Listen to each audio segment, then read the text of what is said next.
Hi welcome to real estate channel. నా పేరు Satyanarayana. Regional ring road రహదారి చుట్టూ గ్రోత్ కారిడార్లో గ్రిడ్ రహదారులను మాస్టర్ ప్లాన్లో ప్రతిపాదించారు.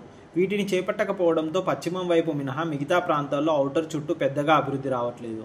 గ్రిడ్ రోడ్లకు సంబంధించి సర్వే చేసి మార్కింగ్ చేస్తే చాలు, తామే అభివృద్ధి చేస్తామని క్రెడాయ్ తెలంగాణ అంటోంది. గ్రిడ్ రహదారులు వస్తే అందుబాటు ధరల ఇల్లు నిర్మాణం పెరుగుతుందని చెబుతోంది. పరిశ్రమ ఎదుర్కొంటున్న పలు సమస్యలను ఇటీవల నిర్వహించిన స్టేట్ కాన్ సదస్సులో మంత్రుల దృష్టికి తీసుకెళ్లింది. హైదరాబాద్కు రింగ్ రోడ్డు రహదారి మణిహారం లాంటిది. రవాణా పరంగానే వినియోగిస్తున్నాం తప్ప పూర్తి స్థాయిలో చుట్టూ అభివృద్ధి చెందట్లేదు. మాస్టర్ ప్లాన్లో ఔటర్కు అటు ఇటు కిలోమీటర్ చొప్పున ప్రతిపాదించిన గ్రోత్ కారిడార్లో గ్రిడ్ రోడ్లు లేకపోవడమే కారణం. సర్వీస్ రోడ్డుపైకి దారి లేదు. గ్రిడ్ మాదిరి రహదారులు ఉంటే నిర్మాణ కార్యకలాపాలు పెరుగుతాయి, అందుబాటు ధరల ఇళ్ల నిర్మాణం సాగుతుంది. గ్రిడ్ రహదారులకు సంబంధించి గత ప్రభుత్వానికి విజ్ఞప్తి చేస్తామన్నారు, కానీ అప్పటికే ప్రభుత్వం దిగిపోవడం వల్ల అది చేపట్టడం సాధ్యం కాలేదు. కనీసం ఇప్పుడు మార్కు చేసినా మేము డెవలప్ చేస్తామని అంటున్నారు. పెరి అర్బన్ జోన్లో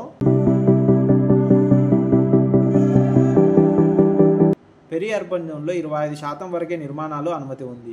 ఈ ఆంక్షల కారణంగా ఈ జోన్ పరిధిలో ఇప్పటి వరకు ఒక్క లేఅవుట్ కూడా రాలేదు. ఎత్తు పరిమితులు విధించి ఆంక్షలు సడలించే అంశం పరిశీలించాలి. కోవిడ్ తర్వాత హైదరాబాద్ చుట్టుపక్కల ఫామ్ ప్లాటింగ్ పెరిగింది. కన్జర్వేషన్ జోన్లో ఇవన్నీ వస్తున్నాయి. చిన్న నివాసాలు కట్టుకొని వారాంతాల్లో కుటుంబాలతో హాయిగా గడిపేందుకు మొగ్గు చూపుతున్నారు.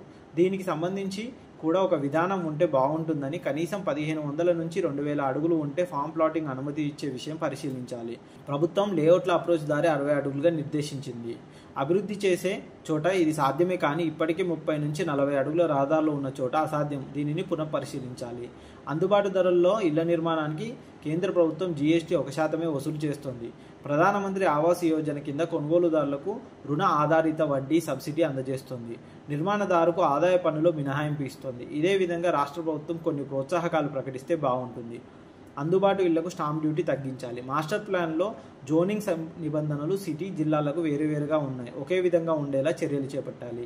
ప్రభుత్వం స్కిల్ యూనివర్సిటీ ఏర్పాటు చేయడం సంతోషం. అక్కడే కాకుండా రాష్ట్ర వ్యాప్తంగా ఉన్న ఇంజనీరింగ్ కళాశాల నైపుణ్యాల అభివృద్ధికి ప్రాధాన్యం ఇవ్వాలి.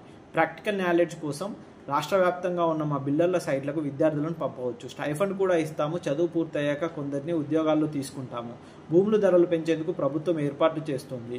ధరల సవరణకు మేము మద్దతు ఇస్తున్నాం. అదే సమయంలో రిజిస్ట్రేషన్ ఛార్జీలు 7.5% నుంచి 5% తగ్గించాలి. మహిళల పేరును రిజిస్ట్రేషన్ చేసుకుంటే మరొక శాతం తగ్గించాలి అని చెప్పేసి పేర్కొన్నారు.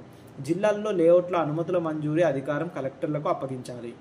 రోజువారీ పరిపాలనా వ్యవహారాల్లో తలామునకలై ఉండే కలెక్టర్లకు ఈ బాధ్యత ఇవ్వడంతో అనుమతుల పరంగా ఆలస్యం అవుతుంది. అంతకంటే ముందు పలు విభాగాల నుంచి NOC తీసుకోవాలి. రెవెన్యూ, సాగునీటి పారుదల శాఖ, పంచాయతీరాజ్ శాఖ, RNBతో పాటు మరిన్ని విభాగాల నుంచి NOC తీసుకోవాలి. ఇంతవరకు ఇబ్బంది లేదు. NOC తీసుకొని దరఖాస్తు చేసుకుంటాం.